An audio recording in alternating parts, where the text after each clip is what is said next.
नमस्कार, मैं हूं आपके साथ मयंक शर्मा और आप देख रहे हैं SBCN टाइम। आइए नजर डालते हैं आज की कुछ प्रमुख हेडलाइंस की तरफ। एसीबी द्वारा पकड़े गए IRS के अधिकारी शशांक यादव के मामले में CBI की जांच की मांग को लेकर मंदसौर के बीजेपी विधायक ने केंद्रीय वित्त मंत्री निर्मला सीतारमण को लिखा पत्र। गरोट तहसील के ग्राम कोटड़ा बुजुर्ग का प्राथमिक विद्यालय है जिम्मेदारों की अनदेखी का शिकार। कोरोना के बाद पुनः स्कूल शुरू करने के पहले जर्जर हो रहे स्कूलों की सुध लेना है जरूरी। देवशयनी एकादशी के अवसर पर नीमच के प्रसिद्ध सांवरिया सेठ मंदिर में भगवान श्री कृष्ण को विराजित किया गया झूले में। दर्शन हेतु लगता है यहाँ भक्तों का तांता। आइए रुख करते हैं मंदसौर की खबरों की तरफ। केंद्र सरकार की गलत नीतियों के कारण महंगाई दिनों दिन बढ़ रही है। अंतर्राष्ट्रीय स्तर पर कच्चे तेल की कीमतों में कमी होने के बावजूद भाजपा सरकार द्वारा आमजन को पेट्रोल एवं डीजल बढ़ी हुई दरों पर उपलब्ध कराया जा रहा है। खाद्य पदार्थ सहित सभी आवश्यक वस्तुओं के दाम आसमान छू रहे हैं। भाजपा सरकार ने जनता पर महंगाई का बोझ डाल दिया है। पेट्रोल कंपनियों से 1.5 लाख करोड़ रुपए से ज्यादा का मुनाफा कमाया है। साथ ही सरकार को भी 2.5 से 3 गुना लाभ पहुंचा है। ये बात युवक कांग्रेस द्वारा भानपुरा में महंगाई के विरोध में किए गए प्रदर्शन के बाद राज्यपाल के नाम संबोधित तहसीलदार राकेश यादव को दिए ज्ञापन में कही गई। युवक कांग्रेस के नेताओं ने ज्ञापन में पेट्रोल डीजल के भाव में कमी करने एवं एक्साइज दरों को कम कर जनता को राहत पहुंचाने की मांग की। ज्ञापन में उन्होंने मध्य प्रदेश में सरकार द्वारा जनता को भारी भरकम बिजली बिल दिए जाने का भी विरोध किया। ज्ञापन से पहले लगातार बढ़ती महंगाई के विरोध में युवक कांग्रेस जिलाध्यक्ष प्रकाश पटेल, विधानसभा अध्यक्ष रविंद्र पाटीदार, ब्लॉक अध्यक्ष मुकेश पाटीदार के नेतृत्व में भानपुरा में साइकिल यात्रा निकाली। इसमें युवक कांग्रेस कार्यकर्ता बैलगाड़ियों में भी सवार नजर आए। SBCN टाइम्स के लिए भानपुरा से संवाददाता हरीश सांकला की रिपोर्ट।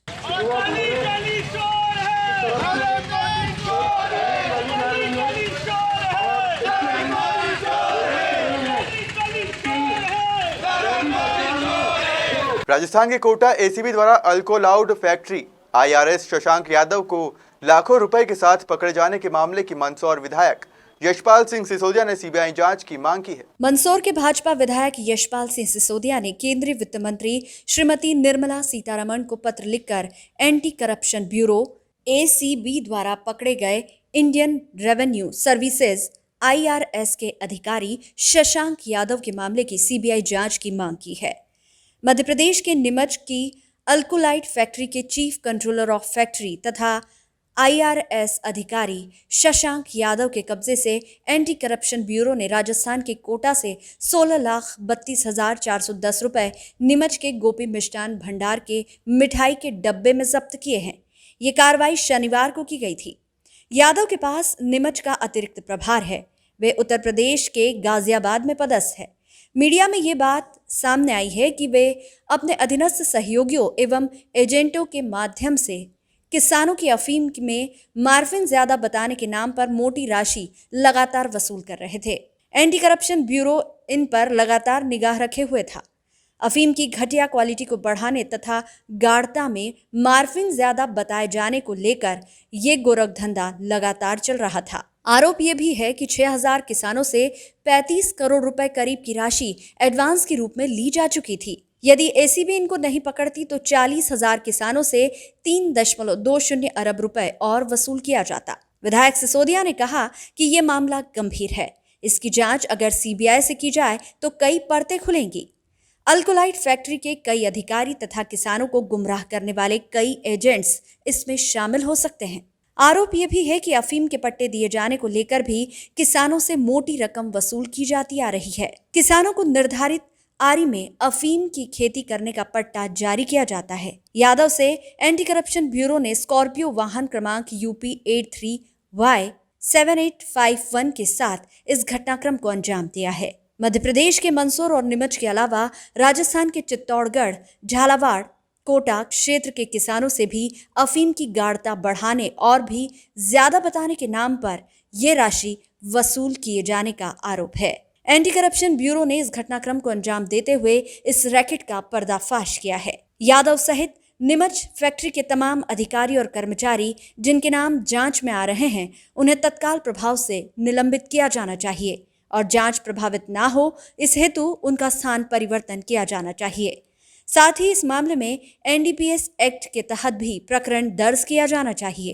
विधायक सिसोदिया ने मंत्री श्रीमती निर्मला सीतारमण को पत्र लिखकर अनुरोध किया है कि एंटी करप्शन ब्यूरो ने जो भी कार्रवाई की है उसकी जड़ में जाने के लिए सीबीआई की जांच तुरंत बैठाई जानी चाहिए। देखिए, देश में मात्र 2 अल्कालाइट फैक्ट्रियां हैं, एक उत्तर प्रदेश की गाजीपुर में और दूसरा मध्य प्रदेश की नीमच जिला मुख्यालय पर। और इसके जो प्रभारी अधिकारी हैं जीएम रैंक के, वो गाजीपुर में भी हैं और नीमच में प्रभार के रूप में हैं। मिस्टर शशांक यादव, उन्होंने उनके सहयोगी ने जो खेल खेला है उसको एंटी करप्शन ब्यूरो ने कोटा राजस्थान के हैंगिंग ब्रिज पर जिस प्रकार से धर दबोचा है 17 जुलाई को सुबह 10:30 बजे नीमच की जो गोपी मिष्ठान भंडार है, उस गोपी मिष्ठान भंडार के मिठाई के पैकेट में डिब्बों में 16 लाख रुपए की नकदी एंटी करप्शन ब्यूरो ने जब्त की है। देखिए, मामला बहुत बड़ा है, तो छोटा मामला नहीं है। किसानों की अफीम की गाढ़ता के नाम पर जिस प्रकार से किसानों को भ्रमित किया जाता है, जिस प्रकार से उनको प्रलोभन दिया जाता है, और उनके पूरे रैकेट है, एक पूरा एजेंसी इनकी काम कर रही है नीचे से लेकर के फैक्ट्री तक, सबने मिलकर के जो खेल खेला है। और जो जो जो जो जो एंटी करप्शन जो ब्यूरो है उसके अधिकारियों ने जो वक्तव्य दिए हैं समाचार पत्रों में, उसमें तो बड़े चौंकाने वाले मामले आए। उन्हें चौंकाने वाला मामला है कि 6000 किसानों से शशांक यादव और उनके सहयोगी 6 करोड़ रुपए 35 करोड़ रुपए की राशि 6000 किसानों से एडवांस ले चुके थे। आपकी अफीम ठीक कर देंगे, आपकी अफीम की गुणवत्ता को उचित कर देंगे, आपकी मार्फिन की मात्रा बढ़ा दी जाएगी, इन सबको लेकर के लगभग 35 करोड़ रुपए एडवांस दिए गए थे। और अधिकारियों का यह भी कहना है कि अगर इनको नहीं पकड़ा जाता तो आने वाले समय में 40,000 किसानों से 3 अरब 20 करोड़ रुपए की राशि हड़प लेते।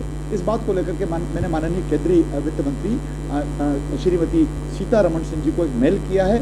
सीबीआई की मैंने जांच की मांग करी है और एनडीपीएस एक्ट के अंतर्गत इन अधिकारियों के ऊपर आपराधिक प्रकरण दर्ज कराने की भी मैंने मांग करी, क्योंकि फैक्ट्री में रहकर के इन्होंने जिस प्रकार से गुणवत्ता को खुर्द-बुर्द किया है, गुणवत्ता में परिवर्तित करने की कोशिश करी है, मिलावट करने की कोशिश करी है, क्योंकि मार्फिन के बाद ही तो दवाई बनती है और दवाइयाँ बनाने के पहले भी आपने इस प्रकार का कुकृत्य किया है तो आपके ऊपर एनडीपीएस एक्ट के अंतर्गत प्रकरण दर्ज होना चाहिए।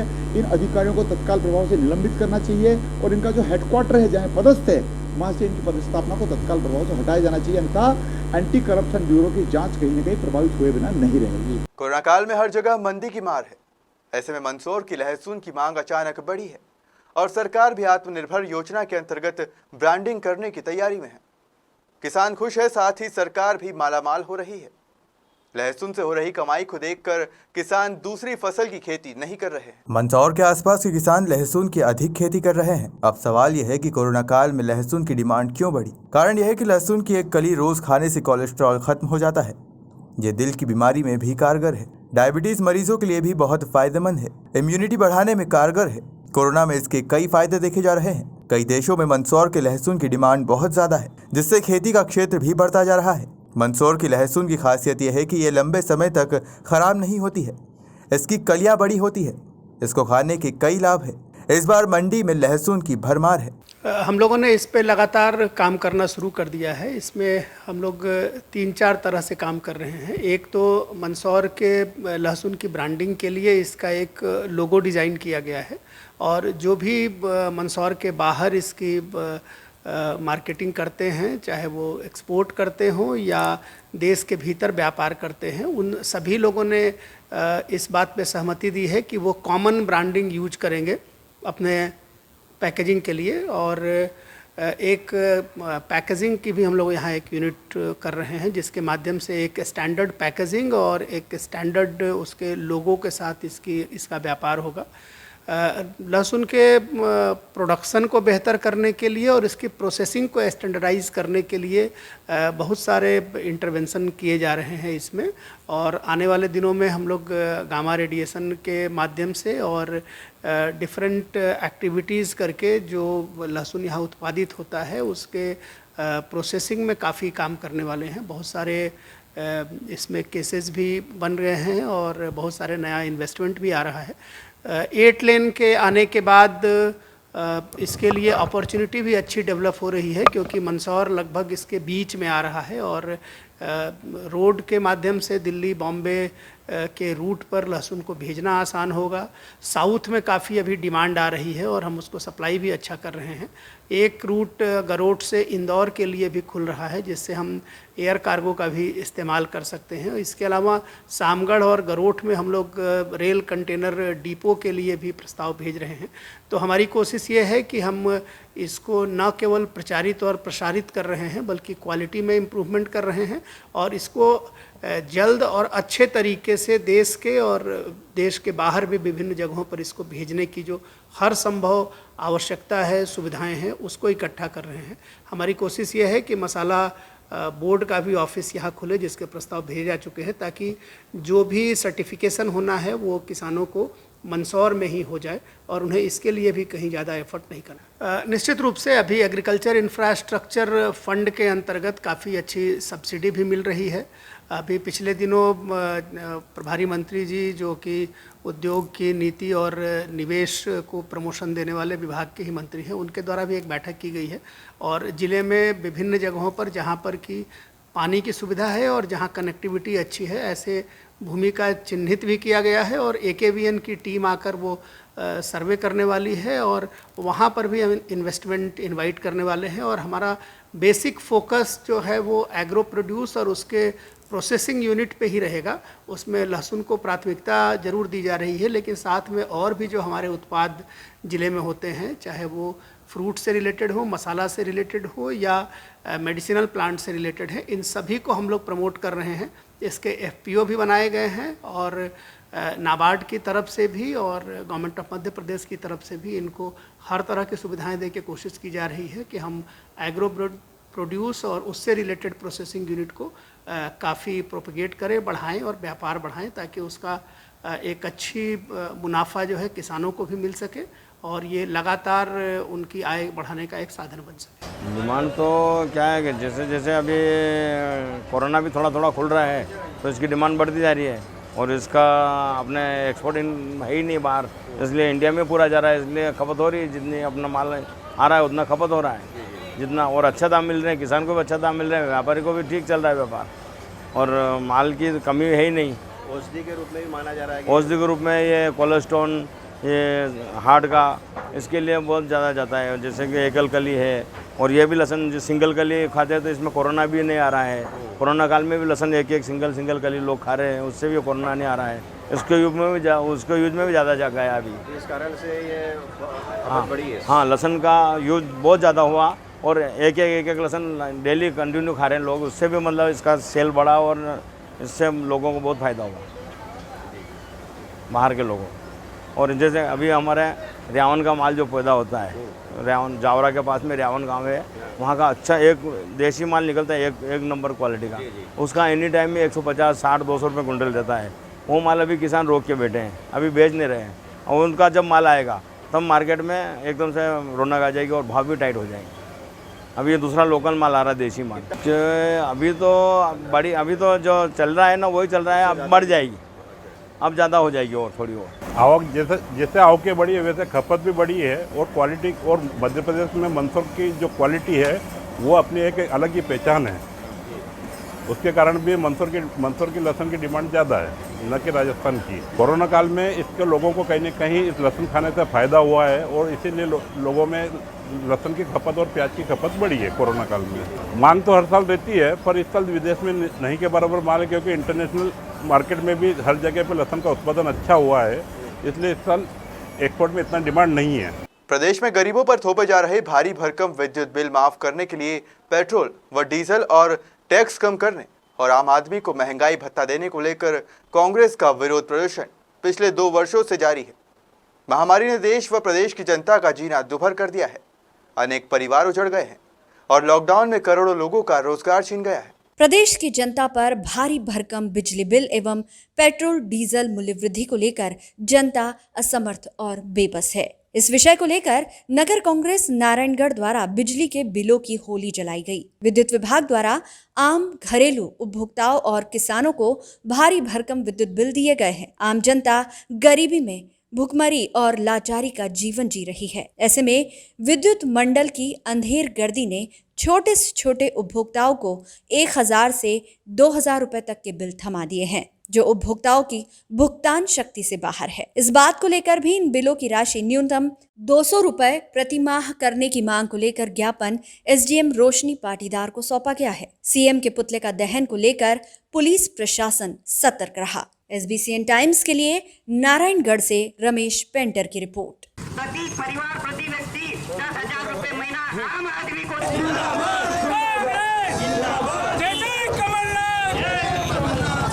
कांग्रेस नारायणगढ़ द्वारा आज यहाँ पर विद्युत बिजली के बिलों के भारी भरकम बिल जो थमाए गए हैं उसको लेकर और महंगाई को लेकर, खास करके पेट्रोल डीजल और रसोई गैस की कीमतें जिस प्रकार से आसमान छू रही है, इन सारी चीज़ों को लेकर आज यहाँ पर जो है विरोध प्रदर्शन नगर कांग्रेस नारायणगढ़ द्वारा किया गया और बिजली के बिलों की जो है होली जलाएगी। आइए रुक करते हैं नीमच की खबरों की तरफ। नमो ग्रुप के जिलाध्यक्ष रवि जैन, जिला महामंत्री गणपत सिंह राजपूत ने प्रदेश अध्यक्ष रोशन वर्मा, प्रदेश उपाध्यक्ष अमित शर्मा की सहमति से व भाजपा प्रदेश कार्य समिति सदस्य महेंद्र भटनागर की उपस्थिति में ग्राम दलावदा की कार्यकारिणी गठित की, जिसमें ग्राम अध्यक्ष भगत गुर्जर, ग्राम महामंत्री रोहित गुर्जर, अरविंद गुर्जर, महेंद्र गुर्जर, अर्जुन गुर्जर, हरीश गुर्जर, विनोद गुर्जर, विपुल गुर्जर, अनिल योगी, मनीष गुर्जर, ग्राम मंत्री काना गुर्जर, जितेंद्र गुर्जर, प्रदीप गुर्जर, लोकेश गुर्जर, पंकज गुर्जर, पुष्कर योगी, सह मीडिया प्रभारी भैरूलाल गुर्जर, भारत गुर्जर, कोषाध्यक्ष राम प्रसाद गुर्जर, कार्यकारिणी सदस्य तरुण सुथार, भोला सुथार, अमत राम गुर्जर, कैलाश गुर्जर, प्रहलाद गुर्जर, राकेश गुर्जर, पवन योगी को नियुक्त किया गया। भाजपा प्रदेश कार्य समिति सदस्य महेंद्र भटनागर ने टीम के सदस्यों को बधाई देते हुए कहा कि केंद्र व राज्य सरकारों की योजनाओं को जन जन तक पहुंचाए, जिससे अंतिम छोर पर खड़े व्यक्तियों को लाभ मिल सके। नमो ग्रुप प्रदेश अध्यक्ष रोशन वर्मा ने बताया कि नमो ग्रुप सेवा ही संगठन के मंत्र के साथ कार्य कर रहा है। टीम के सदस्यों द्वारा ग्राम ग्राम नगर नगर में जन जागृति अभियान, स्वच्छता अभियान ऐसे अनेक सामाजिक प्रकल्प संगठन द्वारा चलाए जा रहे हैं। उक्त जानकारी आईटी सेल प्रभारी अजय जायसवाल द्वारा दी गई है। आज ग्राम दलौदा की नमो टीम का गठन हुआ है। मैं सभी नवनियुक्त पदाधिकारियों को बहुत बहुत बधाई देता हूँ, शुभकामनाएं देता हूँ। तो नमो ग्रुप के माध्यम से दीन दुखियों की सेवा करने का काम करें। जो सबसे दीन दुखी है उसका सबसे पहले विकास हो, और हमारे मोदी जी का कहना है सबका साथ सबका विकास, तो ग्रामीण क्षेत्र का समुचित विकास हो और जो पात्र व्यक्ति है जिसको सबसे पहले विकास की आवश्यकता है उस तक विकास पहुंचे। मोदी जी ने, हमारे माननीय शिवराज सिंह जी ने जो योजनाएं बनाई जन कल्याण की, उन योजनाओं को जन जन तक पहुंचाने में हमारे नमो ग्रुप की टीम अच्छा काम कर रही है। और सबसे भी आग्रह करूंगा कि आप लोग जाएं और जनता को उसका अधिकतम लाभ पहुंचाएं ताकि जनता उसका लाभ ले सके। और जब तक ग्रामीण क्षेत्र आगे नहीं बढ़ेगा तब तक ये देश आगे नहीं बढ़ेगा, क्योंकि जो देश का विकास है वो ग्राम के विकास पर टिका हुआ है। और ये मंत्र लेकर भारतीय जनता भी काम कर रही है और साथ ही नमो ग्रुप भी यही दिशा लेकर काम कर रहा है। निश्चित रूप से मुझे आशा ही नहीं, पूरा विश्वास है कि नमो ग्रुप अपने इस कार्य में खरा उतरेगा और नमो ग्रुप पूरी तेजी से काम कर जनता में लोकप्रियता अपनी बरकरार बनाएगा। अल जमात शेख मसूदी संगठन की आपातकालीन बैठक सोमवार साढ़े 6 बजे आयोजित की गई।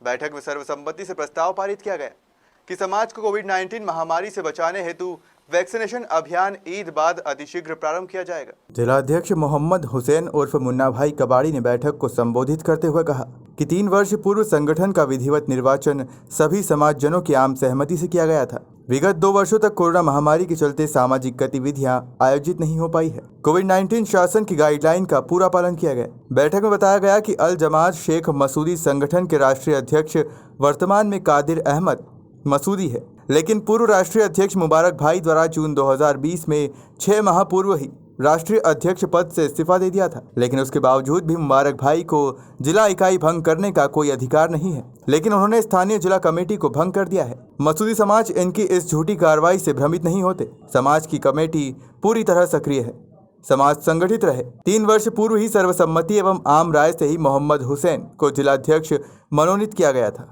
मंगलवार सुबह नीमच सीएसपी राकेश मोहन शुक्ला ने जानकारी देते हुए बताया कि बीते दिनों नीमच के मूलचंद मार्ग पर एक बाबा की पिटाई करने के मामले में फरार चल रहे 3 आरोपियों ने आज नीमच कैंट थाने में आत्मसमर्पण कर दिया। वहीं पुलिस अब युवकों से पूछताछ कर रही है कि उन्होंने बाबा को किस वजह से मारा था और क्यों मारा था। उसमें अनुमतियां वगैरह हैं ना, 2 रजिस्ट्री दे दो, फोटोकॉपी करा के नगर पालिका को।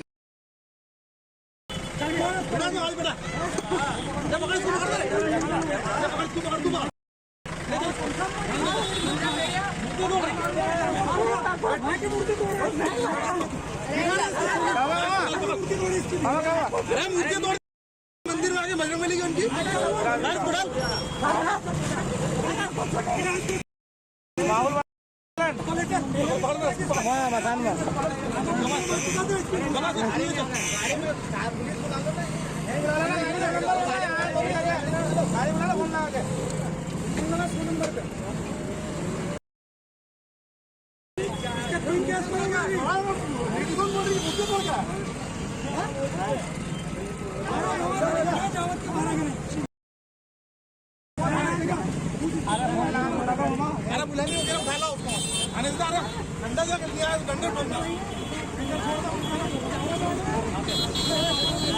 हाँ, सही है आपका कहना। एक वीडियो सोशल मीडिया पे वायरल हुई थी, तो जो हमारा सोशल मीडिया पर निगाह रखने वाले आसूचना संकलन के कर्मचारी हैं, उन्होंने पुलिस अधीक्षक महोदय को अवगत कराया था और तत्काल पुलिस अधीक्षक महोदय ने टीआई कैंट को इस मामले में संज्ञान लेने का आदेश दिया था। हमने उसी दिन प्रकरण दर्ज कर लिया और दर्ज करके उनका पता भी लगा लिया था कि ये लोग इनके ये नाम हैं।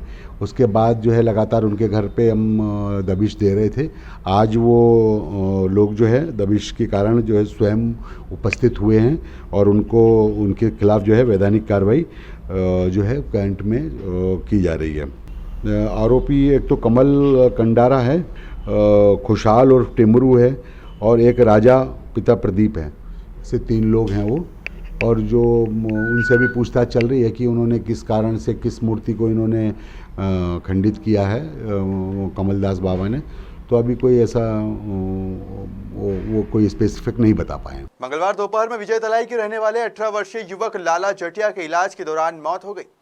दरअसल युवक के द्वारा कीटनाशक का सेवन किया गया था, जिसके बाद उसे गंभीर हालत में नीमच जिला चिकित्सालय में भर्ती कराया गया था। इसी दौरान मंगलवार को युवक ने दम तोड़ दिया। वहीं जिला चिकित्सालय में युवक का पोस्टमार्टम कर शव परिजनों को सुपुर्द कर दिया गया है। पुलिस ने इस मामले में मर्ग कायम कर आत्महत्या के कारणों की जाँच शुरू कर दी है। मंगलवार दोपहर को नीमच जिला कलेक्ट्रेट कार्यालय पर गाँव रावत खेड़ा के ग्रामीण पहुंचे, जहां उन्होंने गांव में लंबे समय से व्याप्त कीचड़ की समस्या के संबंध में जानकारी दी। ग्रामीणों का कहना है कि गांव में सीसी रोड बनाया जाए, कीचड़ से बचने के लिए नालियों का भी निर्माण किया जाए। ग्रामीणों का कहना है कि इस संबंध में उन्होंने ग्राम पंचायत के जिम्मेदारों को अवगत कराया, मगर अब तक कोई निर्माण कार्य उनके द्वारा नहीं किया गया है। तब हम ग्राम पंचायत जमुनिया खुर्द के ग्राम रावतखेड़ा से हैं। गांव में सीसी रोड बहुत दिक्कत आ रही है, अभी तक कोई सूद नहीं ले रहा है। मतलब 5 साल हो गए सरपंच को, और मंत्री साहब भी कोई ध्यान नहीं देते। मंत्री साहब को हमने बार बार अवगत कराया, लेकिन कभी सुनवाई नहीं करते। वो हमेशा जुमला ही देते हैं कि बस काम चालू होने वाला है। 8-10 महीने हो गए हमको जुमला ही दे रहे हैं वो कि बस काम चालू होने वाला है। और गाँव में बहुत दिक्कतें आ रही हैं। गाँव में पानी की बहुत दिक्कत है। पानी का कुआँ सरकारी कुआँ है, लेकिन उसमें पानी नहीं है, तो उसका गहरीकरण भी किया जाए। और ये गाँव में कीचड़ भी हो रहा है, तो उसमें नाली अभी तक नहीं बनी है, तो वो पूरे गाँव में कीचड़ ही कीचड़ हो रहा है। सरपंच हमारे यहाँ दुलाखेड़ा से हैं, रमेश चंद बुनकर, मुकेश नागदा खाना खड़ा रहते हैं। ये हमको यही कहते हैं कि बस काम चालू होने वाला है। हमने 1-2 बार पहले कलेक्टर महोदय को भी अवगत कराया था, जब अजय सिंह गंगवार वो कलेक्टर महोदय थे, और इससे पहले हम विधायक महोदय को अवगत करा चुके हैं, लेकिन कोई सूद नहीं लेते इस बारे में। क्या चाहते हैं आप? हम यही चाहते हैं कि गाँव का विकास हो बस, लेकिन कोई सूद नहीं लेता है। मंगलवार सुबह प्राप्त जानकारी के अनुसार आदिवासी कर्मचारी अधिकारी संगठन के पदाधिकारियों ने नीमच कलेक्ट्रेट कार्यालय पहुंचकर नारेबाजी करते हुए 9 अगस्त को विश्व आदिवासी दिवस के अवसर पर मध्य प्रदेश में सार्वजनिक अवकाश घोषित किए जाने की मांग की। राज्यपाल के नाम दिए ज्ञापन में बताया कि इस दिवस को सभी आदिवासी परिवार हर्षोल्लास से मनाते हैं, ऐसे में अवकाश घोषित किया जाए।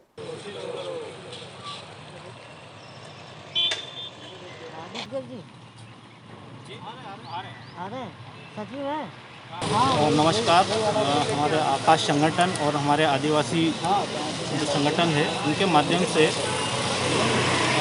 9 अगस्त को जो विश्व आदिवासी दिवस जो मनाया जाता है, इसके लिए शासन ने पहले जो है वो मनाते थे तब अवकाश घोषित किया था, लेकिन विगत वर्षों में उस अवकाश को समाप्त कर दिया।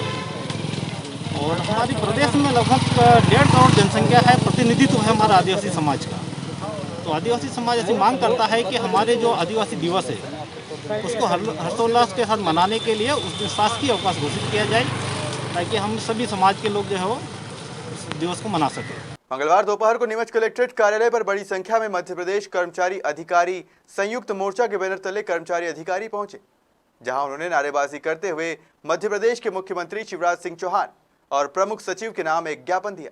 ज्ञापन में मुख्य रूप से कर्मचारी अधिकारियों ने लंबे समय से लंबित पड़ी पदोन्नति, वेतन वृद्धि और महंगाई भत्ते की राशि में वृद्धि करने की मांग की। ज्ञापन में बताया गया कि लंबे समय से शासन के द्वारा उनकी मांगों की अनदेखी की जा रही है। इस ज्ञापन के दौरान जिले के 18 शासकीय कर्मचारी अधिकारियों के संगठनों के पदाधिकारियों ने भाग लिया। साथ ही आगे ये आंदोलन चरणबद्ध रूप से 24 जुलाई तक चलेगा। सरकार यदि उनकी मांगों को पूरा नहीं करती है तो आगे सांसद और विधायकों को भी ज्ञापन देकर अपनी मांगों से अवगत कराया जाएगा। साथ ही प्रादेशिक स्तर से भी संयुक्त अधिकारी कर्मचारियों का एक नवीन संगठन तैयार किया जा रहा है ताकि वो पुरजोर तरीके से कर्मचारियों और अधिकारियों के हितों की आवाज उठा सके और उनकी मांगों को सरकार के सामने रख सके। संगठन ने मध्य प्रदेश शासन के मुख्यमंत्री शिवराज सिंह चौहान से जल्द कर्मचारी अधिकारियों की समस्याओं का समाधान कर मांगों को पूरा करने को कहा है।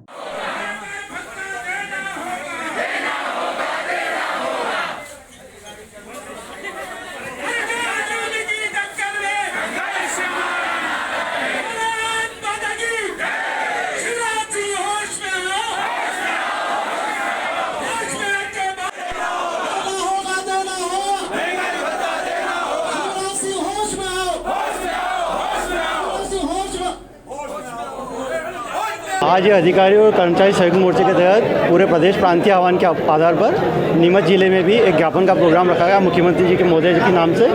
हमारी प्रमुख मांगें हैं कि केंद्र ने 28% डीए कर दिया है, परंतु वर्तमान समय में मध्य प्रदेश शासन के द्वारा केवल मात्र में 12% डीए दिया जा रहा है, जो कि कर्मचारियों के साथ एक बहुत बड़ा अन्याय है। दूसरी हमारी प्रमुख मांग है कि जुलाई 2020 और जुलाई 2021 में जो वेतन वृद्धियाँ मिलना चाहिए थी वो अभी तक हमारे मध्य प्रदेश शासन हमको नहीं दी है। इसके कारण समस्त कर्मचारियों को हज़ारों रुपए का आर्थिक नुकसान हर महीने देखना पड़ रहा है। हमने इस संबंध में मुख्यमंत्री महोदय से कई बार ज्ञापन के माध्यम से हमने आवाज़ पहुंचाने की कोशिश की, परंतु मुख्यमंत्री महोदय ने प्रशासन ने हमारी बातों को ध्यान में नहीं दिया। इसके कारण मजबूर होकर हमको आज टकराव की जो रास्ता अपनाना पड़ा। हम प्रशासन को चेतावनी देना चाह रहे हैं कि यदि उन्होंने हमारी मांगों का अविलंब हल नहीं किया तो आने वाली 24 तारीख को जितने भी जनप्रतिनिधि, सांसद, विधायक और मंत्रियों को हम ज्ञापन देंगे प्रत्येक ब्लॉक स्तर पर, जिला स्तर पर। और फिर भी अगर हमारी मांगों को नहीं माना गया तो 29 तारीख को पूरे प्रदेश के अंदर लॉकडाउन की स्थिति बना देंगे, सभी कार्यालय हम बंद रखेंगे, सभी हड़ताल पर चले जाएंगे। लंबे समय से मध्य प्रदेश शासन के कर्मचारियों के महंगाई भत्ते और वेतन वृद्धि रुकी हुई थी और उसके साथ ही विगत 5 वर्षों से पदोन्नतियां रुकी हुई है और इन्हीं मांगों को लेकर के आज जिला स्तर पर मध्य प्रदेश के मुख्यमंत्री और मुख्य सचिव के नाम ज्ञापन दिया गया है और ये आंदोलन की आज शुरुआत है। आज मध्य प्रदेश के 52 जिलों के जिला मुख्यालय पर कलेक्टर के नाम से ज्ञापन दिया गया है और 3 चरणों में ये आंदोलन चलेगा। यदि 24 तारीख तक इसका निराकरण नहीं होता है, 23 तारीख तक, तो 24 तारीख को प्रत्येक विधानसभा मुख्यालय पर विधायकों के नाम और सांसद के नाम ज्ञापन दिया जाएगा और हमारी मांगों पे बहुत पुरजोर तरीके से रखा जाएगा। मुख्य मांगे क्या है? इसमें 3 मांगे हमारी मुख्य रूप से है। पहली मांग है जो 2019 और 20 का वेतन वृद्धि हमारी रुकी हुई है वो वेतन वृद्धियाँ प्रदान की जाए। उसके बाद केंद्र ने अभी तक 28% महंगाई भत्ता दिया है, तो वो महंगाई भत्ता राज्य शासन का अभी तक 12% पर अटका है, तो उसे 28% केंद्र के समान दिया जाए। और तीसरा जो 5 वर्षों से पदोन्नतियाँ रुकी हुई है वो पदोन्नतियाँ प्रदान की जाए। आज आपके साथ कितने संगठन जुड़े हुए हैं? आज लगभग 18 संगठन हमारे साथ में जुड़े हुए थे और संगठन के प्रतिनिधियों ने इसमें भागीदारी की है बढ़ चढ़ करके। एक संयुक्त मोर्चा बनाने की भी बात की जा रही है। बिल्कुल बिल्कुल, ये प्रदेश स्तर से लेकर के और जिला स्तर तक संयुक्त मोर्चे का गठन किया जा रहा है। इसमें अधिकारी से लेकर के कर्मचारी तक ग्रुप ABCD के सभी संगठन, जितने संगठन मध्य प्रदेश में संचालित है मान्यता प्राप्त, उन सबका संयुक्त रूप से एक मोर्चा बनाया जाएगा और उस बैनर तले इस लड़ाई को लड़ा जाएगा। नीमच के प्रसिद्ध सांवरिया सेठ मंदिर पर देवशयनी एकादशी के अवसर पर भगवान श्री कृष्ण को झूले में बैठाया गया। गौरतलब है कि नीमच का प्रसिद्ध मंदिर है और यहाँ पर नीमच के साथ साथ आसपास के ग्रामीण इलाकों से भी लोग दर्शन के लिए आते हैं। देवशयनी एकादशी के अवसर पर इस बार कोरोना की वजह से उत्साह कम देखा गया। लोग कम संख्या में मंदिर पर पहुंचे।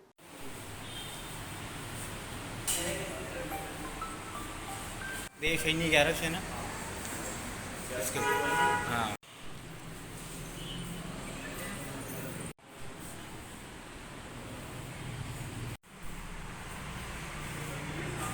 देवशयनी एकादशी है। आज के दिन भगवान का एक स्वरूप क्षीर सागर में शेषनाग की सैया पर शयन करता है और दूसरा स्वरूप से राजा बलि के यहाँ पर भगवान विराजमान रहते हैं, इसलिए देवशयन काल कहलाता है। और पृथ्वी का भार जो है भोलेनाथ के हाथों में रहेगा आज से चतुर्मास प्रारंभ हो जाएगा। चतुर्मास भक्ति का मास है, 4 महीने भक्ति के निकाले हैं और आज के दिन उत्सव होता है। रात्रि में भगवान का शयन होगा, इसीलिए देव शयन काल में सभी विवाह कार्य आदि मुहूर्त, मकान बनाने के मुहूर्त, विवाह कार्य आदि सब शुभ कार्य बंद हो जाएंगे और देव उठनी 11 के बाद ये सब कार्य वापस से प्रारंभ होंगे। क्या शुभ कार्य नहीं हो पाएंगे? जैसे विवाह नहीं हो पाएंगे, विवाह इस देवशयन काल में विवाह नहीं होंगे, मकान के मुहूर्त नहीं होंगे, गृह प्रवेश नहीं होंगे, ये सब मुहूर्त बंद रहेंगे 4 महीने तक रहेंगे। मंगलवार सुबह नीमच एसपी राकेश मोहन शुक्ला ने जानकारी देते हुए बताया कि 4 जुलाई को नीमच सिटी थाना पुलिस और मनासा पुलिस के द्वारा संयुक्त कार्रवाई करते हुए नीमच के इंदिरा नगर क्षेत्र से 37 क्विंटल अवैध मादक पदार्थ डोडा चूरा जब्त किया गया। इस मामले में पुलिस ने कई आरोपियों को नामजद किया है। उक्त मामले में प्रमुख रूप से डोडा चूरा ले जाने वाले तस्कर को राजस्थान के अजमेर जिले से गिरफ्तार कर लिया है। पुलिस को अंदेशा है कि आरोपी से पूछताछ में और भी खुलासे हो सकते हैं। दिनांक 8 तारीख को मनासा पुलिस की सूचना पर पुलिस अधीक्षक महोदय द्वारा बनाई गई टीम ने एक बड़ी कार्रवाई की थी, जिसमें कि गोपाल रेवारी पकड़ा गया था और मनीष तिवारी और उसके साथ में हरिओम, ये जो है फरार हो गए थे। उसके बाद जब ताला तोड़ के गोडाउन अंदर देखा गया तो गोडाउन में भी एक गाड़ी मिली और जो डोडा चूरा से भरी हुई थी और साथ में वहाँ पे भारी मात्रा में डोडा चूरा बरामद हुआ था। तो 185 बोरों में भरा हुआ करीब 37 कुंटल डोडा चूरा जब्त किया गया था। नीमच सिटी में प्रकरण कायम किया गया। उसकी तफ्तीश मनासा थाने में दी गई और इसके लिए पुलिस अधीक्षक महोदय द्वारा एक SIT बनाई गई। SIT की एक टीम जो है, जो उसके अंदर डायरी मिली थी उसमें मैक्सिमम माल जय गुरुदेव करके कोड वर्ड में एक आदमी के द्वारा ले जाया जाना बताया था। तो छानबीन के बाद, पूरी विवेचना के बाद उसका पता लगाया गया और नरेंद्र उर्फ संपत उर्फ जय गुरुदेव नाम के व्यक्ति को अजमेर ज़िले से हमारी टीम लाई है। उसको गिरफ्तार किया गया है, पूछताछ की जा रही है और इसमें अन्य और भी खुलासे होने की संभावना है। कल पुलिस अधीक्षक महोदय द्वारा स्वयं जो है इससे पूछताछ की है। आज गोपाल रेवारी का भी रिमांड ख़त्म हो रहा है और इसका भी आज न्यायालय प्रस्तुत किया जाएगा। इन दोनों का पुनः रिमांड मांगा जाएगा। हाँ, उसकी जो शासन के निर्देशानुसार जो है जो अभी तक वो हाजिर नहीं हो रहा, तो उसके लिए जो है उसके संपत्ति के विरुद्ध कार्रवाई की जा रही है। मंगलवार सुबह नीमच कैंट थाना पुलिस के DI अजय सारवान ने जानकारी देते हुए बताया कि रविवार सोमवार की दरमियान रात में नीमच शहर के अंबेडकर रोड स्थित विश्वकर्मा सर्कल पर करीब 12:30 बजे एक कार और बाइक में जोरदार भिड़ंत हो गई थी, जिसमें बाइक सवार युवक गंभीर रूप से घायल हो गया था। एम्बुलेंस की मदद से युवक को जिला चिकित्सालय में भर्ती कराया गया था। इस दुर्घटना का CCTV फुटेज सामने आया था। हादसे में घायल कैलाश कर्णिक निवासी अंबेडकर कॉलोनी की शिकायत पर कार चालक के विरुद्ध प्रकरण दर्ज कर लिया है। आरोपी कार ड्राइवर की तलाश की जा रही है। परसों रात को 12:30 बजे करीब का एक वीडियो भी वायरल हुआ था, जिसमें एक मोटरसाइकिल चालक और उधर से कोई एक 4 व्हीलर आ रही है, उसका एक्सीडेंट हुआ था, जिस पर से फरियादी हमारे थाने पर कल उपस्थित आए थे। कैलाश कर्णिक जी हैं, जो अंबेडकर कॉलोनी के रहने वाले हैं। वो अपने भांजी के यहाँ से कोई कार्यक्रम अटेंड करके वापस अपने घर जा रहे थे। उसी दौरान TVS तिराहे पर यह घटना हुई है। इस संबंध में प्रकरण पंजीबद्ध कर लिया गया है और अज्ञात वाहन की तलाश की जा रही है। एक तरफ कोरोना के बाद शिवराज सरकार स्कूलों को पुनः शुरू करने की बात कह रही है, तो दूसरी ओर कई स्कूल जर्जर हालत में गिरने की कगार पर है। एक ऐसा ही स्कूल है गरोठ तहसील के ग्राम कोटड़ा बुजुर्ग में, जहां प्राथमिक विद्यालय की दीवार 2019 में हुई तेज बारिश के कारण अचानक से जर्जरा कर गिर गई थी। स्कूल के इस दीवार के गिरने के बाद स्कूल प्रिंसिपल मंजू मेघवाल द्वारा इसकी सूचना SDM, ब्लॉक शिक्षा अधिकारी व विधायक सहित अन्य अधिकारियों को दी गई, पर किसी जिम्मेदार ने इस ओर ध्यान नहीं दिया। आपको बता दें कि गांव के सैकड़ों नन्हे बच्चे इस जर्जर हो चुके स्कूल में अध्ययन करते हैं। ये विद्यालय सन 1960 का बना हुआ है। कई समय पुराना स्कूल भवन होने के कारण पूरी तरह से जर्जर हो चुका है और 2019 में हुई भारी बारिश में इसकी दीवार भी गिर चुकी है। और जिम्मेदारों को अवगत करवाने के बाद भी 2 साल बीत जाने के बाद शासन के नुमाइंदों व जनप्रतिनिधियों ने इस ओर ध्यान नहीं दिया। वैसे तो कोरोना के कारण स्कूल बंद पड़े हैं, वरना ऐसे जर्जर स्कूलों में जिम्मेदारों की लापरवाही के कारण कभी भी बड़े हादसे हो सकते थे। और अब शिवराज सिंह चौहान मध्य प्रदेश में फिर से स्कूल शुरू करने की बात कह रहे हैं, पर जिम्मेदारों द्वारा ऐसे पुराने स्कूल भवन व जर्जर हो चुके स्कूलों की ओर ध्यान नहीं दिया तो कभी भी बड़े हादसे हो सकते हैं। दिनांक 15/8/2019 को स्कूल शासकीय बालक प्राथमिक विद्यालय की दीवार गिरी। अचानक से गिरी वो, तो उसमें 16/8/19 को मैंने स्कूल का आवेदन बनाकर के दीवार गिर गई, इसका आवेदन बनाकर विकासखंड स्रोत समन्वयक DRC गरोट, अनुविभागीय अधिकारी गरोट, तहसीलदार साहब गरोट और हमारे संकुल प्राचार्य शासकीय उमावी बोलिया को इसके संबंध में सूचना दी गई है। इस स्कूल में, ये स्कूल करीब 1961 का बना हुआ है और यहाँ पर 2 मतदान केंद्र हैं। तो मतदान केंद्र क्रमांक 236 और 233, जिसकी सूचना मैंने वरिष्ठ कार्यालय को दे दी गई है। वरिष्ठ कार्यालय द्वारा जब भी मरम्मत या किसी संबंध में कोई जानकारी मांगी जाती है कि किसकी बिल्डिंग क्षतिग्रस्त है, जब चाहे जानकारी चाहिए जाती है, तब मैं लेटर बनाकर आगे कार्यालय वरिष्ठ कार्यालय को पहुँचा देती हूँ। बस मरम्मत हो जाएगी, इसका आगे दे रखा है, यही आश्वासन मिला है। ये प्राथमिक विद्यालय कोटला बुजुर्ग की बिल्डिंग लगभग 1960-61 में बनी हुई है, जो पूरी तरह से जर्जर हो चुकी है। इसकी एक दीवार पश्चिम दिशा की ओर की गिरी हुई है, जहां मतदान केंद्र भी हैं एवं बच्चों के लिए ये बिल्डिंग खतरा बनी हुई है। इस विषय में ग्राम पंचायत द्वारा एवं प्रधान अध्यापक द्वारा शिक्षा विभाग को एवं माननीय विधायक जी को भी अवगत कराया गया है, पत्र दिया गया है। बोला है कि करवाते हैं, इसको देखते हैं, इसके लिए आगे उनने भी अपना प्रारूप बनाकर भेजा है। जो भी हो जाए अब आगे इंतज़ार करते हैं। फिलहाल खबरों में सिर्फ इतना ही। आप बने रहिए SBCN टाइम्स के साथ।